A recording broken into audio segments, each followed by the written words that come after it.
സുഹൃത്തുക്കളെ, ഞാനിപ്പോൾ നിൽക്കുന്നത് ആൻഡമാനിൽ ഒരു കാടിൻ്റെ ഉള്ളിലാട്ടോ. ഫുള്ള് കാടാ. കാണിച്ചു തരാം നിങ്ങൾക്ക്. ഇത് കണ്ടോ, ഒരു മനുഷ്യ കുഞ്ഞു പോലും ഈ പ്രദേശത്തില്ല. ഞാൻ നിൽക്കുന്നതിൻ്റെ ബാക്കിൽ ഒരു മരം കണ്ടോ, അതിൻ്റെ വലിപ്പം കണ്ടോ മരത്തിൻ്റെ ഒക്കെ. ഞാനൊരു ചെറിയൊരു ചാല് ഒഴുകുന്നത് കണ്ടിട്ട് അത് തപ്പി വന്നത്. ഏകദേശം 2 കിലോമീറ്റർ ഉള്ളിൽ കയറി വന്നെങ്കിലും ഇത് കണ്ടോ, ഈ ചാലിൻ്റെ ഉത്ഭവം ഏതും മലയുടെ മുകളിൽ നിന്ന് കണ്ടുപിടിക്കാൻ വന്നതാണ്. പക്ഷെ അവിടെ എത്തണേക്ക് മുമ്പ് മഴ പെയ്യുന്നു. അപ്പോൾ മഴ പെയ്തപ്പോൾ നമുക്കിനിയിപ്പോൾ അങ്ങോട്ടും പോകാനുള്ളൊരിതില്ല, മൊത്തം നനയാണ് ഇപ്പോൾ. ഇങ്ങനെ ഞാൻ നേരെ തിരിച്ച് വണ്ടി വെച്ചോടത്തേക്ക് പോവാണ്. അതുകൊണ്ട് ഇതിലൊക്കെ വെള്ളം ഒഴുകുന്ന ഒരു ചാലാണ് കേട്ടോ. നോക്കണം, മലയിൽ നിന്ന് ഒഴുകി വരുന്ന വെള്ളമൊക്കെ ഈ വഴി കൂടിയാണ് വരിക. ഈ വഴി കൂടിയാണ് വരിക. ഇത് ഫുള്ള് കാടാണ്. നിങ്ങൾക്ക് ചീവിടിൻ്റെ സൗണ്ട് തന്നെ കേട്ടാൽ മനസ്സിലാവും. ഇവിടെ അത്രയും ഡെൻസ് കാടാണ്. ഒരു മനുഷ്യ കുഞ്ഞു പോലും ഇതിനകത്ത് വരില്ല. നമ്മൾ ഇതിൻ്റെ ഉത്ഭവം കണ്ടുപിടിക്കാൻ വേണ്ടി വന്നതാണ്. ഇവിടെ നമുക്കൊരു ചെറിയ വെള്ളച്ചാട്ടം കാണാൻ പറ്റും. അവിടെ ആ കാണുന്നതാണ് വെള്ളച്ചാട്ടം. കണ്ടോ, നമ്മൾ കുറേ വന്നപ്പോഴാണ് ഈ വെള്ളച്ചാട്ടം കണ്ടത്. പിന്നെ ഈ വെള്ളച്ചാട്ടം പിന്നെയും വരുന്നത് ഓരോരോ സ്റ്റെപ്പ് നമ്മളങ്ങനെ തപ്പി പോയതാണ് മുകളിലേക്ക്. പക്ഷെ നമുക്ക് എത്താൻ സാധിക്കുന്നില്ല മഴ കാരണം. ഇപ്പം തന്നെ മൊത്തത്തിൽ നനഞ്ഞു ഞാൻ. അപ്പം ഇനി തിരിച്ചു പോവുകയാണ്. ഇതൊക്കെ കണ്ടോ, ഈ ഒരു പാറേനെ വേര് പിടിച്ച് വെച്ചേക്കുന്നത് കണ്ടോ. ഇത്ര വലിയ മരമാണെന്ന് അറിയാം. അത് ആൽമരമാണോ എന്ന് ചോദിച്ചു കഴിഞ്ഞാൽ ആൽമരം പോലെയല്ല, പക്ഷേ എന്നാൽ ഇതിൻ്റെ വേരുകളാണ് ഈ മരം ഫുള്ള് നിൽക്കുന്നത്. ഈ മരത്തിനെക്കാട്ടിയും വലിപ്പമുള്ള വേരുകളാണ് അതിനുള്ളത്. താഴെ കാണാം നമുക്ക്. നമ്മൾ നേരെ തിരിച്ച് വണ്ടി വെച്ചിടയ്ക്ക് പോവാണ്. ഇനി നമ്മൾ ഇവിടെ നിൽക്കാനുള്ള ഒരുപാട് വലിയ മഴ പെയ്തു കഴിഞ്ഞാൽ നമുക്ക് ഇവിടെ നിന്ന് തിരിച്ച് നനഞ്ഞിട്ട് പോകാൻ പറ്റാത്ത അവസ്ഥ. അപ്പോൾ നമ്മൾ നേരെ തിരിച്ച് പോവുകയാണ്. വീഡിയോ ഒക്കെ എടുക്കാൻ വേണ്ടിയിട്ട് വന്നതാണ്, പക്ഷേ പറ്റിയില്ല. ഫുള്ള് മഴ. അപ്പോൾ നമുക്ക് അടുത്തൊരു സ്ഥലം അതുപോലെ കയറുമ്പോൾ വീഡിയോ എടുത്ത് അപ്ലോഡ് ചെയ്യാം.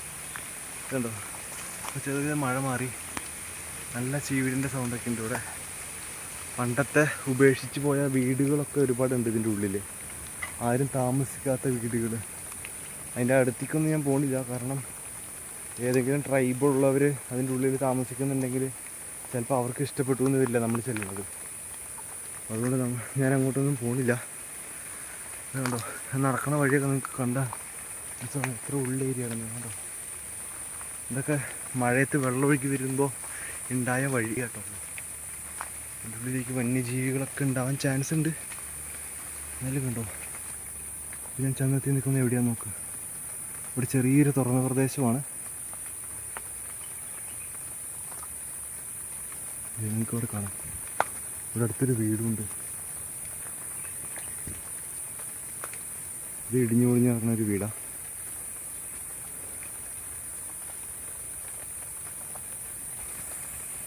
അപ്പം അങ്ങനെ അവിടെ ഒരുപാട് വീടുകൾ. നമ്മളൊന്നും അങ്ങോട്ട് പോകില്ല. അവിടെ ആരെങ്കിലുമൊക്കെ ഉണ്ടെങ്കിൽ അവരുടെ മനോഭാവം എന്താണെന്ന് നമുക്ക് പറയാൻ പറ്റുകയില്ല. ഈ കാട്ടിൽ ഇതേപോലെ ഒരുപാട് വീടുകളുണ്ട് കേട്ടോ. എനിക്ക് തോന്നുന്നു പണ്ട് ബ്രിട്ടീഷുകാർ വന്നപ്പോൾ എങ്ങാനും പണ്ട് വീടുകളൊക്കെ ആയിരിക്കും ഇതിനകത്തുള്ളത്. അതിലൊക്കെയാണ് ഇപ്പോൾ ആൾക്കാർ കയറി താമസിക്കുന്നത് തോന്നുന്നുണ്ട്. അപ്പോൾ ഗൈസ്, ഇത്രയുള്ള വീഡിയോ. ഇനി ഞാൻ കൂടുതൽ ഉള്ളിലേക്ക് കയറി പോകണില്ല. നമ്മുടെ സേഫ്റ്റിയും കൂടി നോക്കണ്ട്. ഇത് കണ്ടോ, നിറച്ച് വെള്ളം. നമ്മുടെ സേഫ്റ്റിയും കൂടി നോക്കണ്ട്. ഒരു തൊപ്പി മേടിക്കണം, കാരണം മൊത്തം തല നനയുക. പനി പിടിക്കാൻ ഭയങ്കര എളുപ്പമാണ്. അപ്പോൾ അങ്ങനെ തിരിച്ച് പോകണം. ഇനി അടുത്തൊരു വീഡിയോ നമുക്ക് കാണാം. ശരിക്കും ഇതൊന്നും ഫുള്ള് വീഡിയോ എടുക്കാൻ എനിക്ക് പറ്റില്ല, കാരണം അത്രയ്ക്ക് മഴയായിരുന്നു ഇവിടെ ഞാൻ കയറി കഴിഞ്ഞപ്പോൾ. അതുകൊണ്ടാണ് ഞാൻ ഫോൺ അന്നേരം എടുക്കാഞ്ഞത്. അപ്പോൾ ചെറുതായിട്ട് മഴ തോർന്നപ്പോഴാണ് ഞാൻ ഫോൺ കയ്യിലേക്ക് എടുത്തത്. അപ്പോഴാണ് ഞാൻ ഈ വീഡിയോ ചെയ്യണേ. നമ്മൾ ഇവിടെ നിന്ന് ആൻഡമാനിൽ നിന്ന് പോയിട്ട് അടുത്ത് നമ്മൾ പോണ സ്ഥലം നാഗാലാൻഡ് ആയിരിക്കും. അപ്പോൾ നാഗാലാൻഡിൽ ചെന്നിട്ട് ഇതേപോലെയുള്ള ഇതിനെക്കാട്ടിയും നല്ല സ്ഥലങ്ങളുണ്ട്. വാലികളാണ് നാഗാലാൻഡിലുള്ളത്. അപ്പോൾ നമ്മൾ അങ്ങനത്തെ സ്ഥലത്തേക്കൊക്കെ പോണത്. എല്ലാവരും ചാനൽ സബ്സ്ക്രൈബ് ചെയ്യുക, മാക്സിമം ഷെയറും ചെയ്യുക. ഫ്രണ്ട്സ്, ഞാനിപ്പോൾ ഇത് ഈ കാണുന്നൊരു ചാലാണേ. ഈ ചാലിൻ്റെ ഉള്ളിൽ നേരെയാണ് ഞാൻ ഉള്ളിൽ കയറി പോയത്. കാര്യം ഇത് റോഡ് സൈഡ് തന്നെയാണ്, എന്നാലും പക്ഷേ ഇത് കണ്ടോ, വലിയൊരു കാടാണ് ഇതിൻ്റെ ഉള്ളിൽ. സൈഡിലൊക്കെ ചെറിയ മണ്ണൊക്കെ ഇടിഞ്ഞെടുക്കേണ്ട അവിടെയൊക്കെ കാണാൻ പറ്റും. കുറച്ച് റോഡിൻ്റെ പണിയൊക്കെ നടന്നുകൊണ്ടിരിക്കുക. ഈ കാടിൻ്റെ ഉള്ളിലേക്കാണ് ഞാൻ കയറിപ്പോയത്. ഇവിടെ നിന്ന് ആൾക്കാർ താമസമൊന്നുമില്ല, പക്ഷേ ഈ വേറെ ഏതോ ട്രൈബിൽ ആൾക്കാരുണ്ടെങ്കിൽ എന്താണ് ഇതുണ്ടോ വണ്ടികളൊക്കെ പോകുന്നു ഇവിടെ. വേറെ ഏതെങ്കിലും ട്രൈബിൽ ആൾക്കാരൊക്കെ ഉണ്ടെങ്കിൽ ചിലപ്പോൾ അവർക്ക് അംഗീകരിക്കാൻ പറ്റിയെന്ന് വരില്ല നമ്മൾ പുറമേ നിന്നുള്ളവരെ കാണുമ്പോൾ. ഐലൻഡിലുള്ളവരാണെങ്കിൽ പിന്നെ എന്തെങ്കിലും പറയാം, പക്ഷെ നമ്മൾ ഔട്ട്സൈഡേഴ്സ് അല്ലേ. പക്ഷെ ഇത് എന്ന് വെച്ച് കഴിഞ്ഞാൽ വേറെ ജറവ പോലത്തെ ഉള്ളവരെ ഐലൻഡ് അല്ല, നമ്മൾ സാധാരണ പോർട്ട് ബ്ലെയർ തന്നെ സിറ്റിൻ്റെ ഉള്ളിലുള്ള ഒരു കാട്ടിലാണ് കേട്ടോ നമ്മൾ ഉള്ളിൽ പോയേക്കണത്. അപ്പോൾ ഗൈസ് നമുക്ക് മറ്റൊരു വീഡിയോയിൽ കാണാം. എല്ലാവരും ചാനൽ സബ്സ്ക്രൈബ് ചെയ്യുക.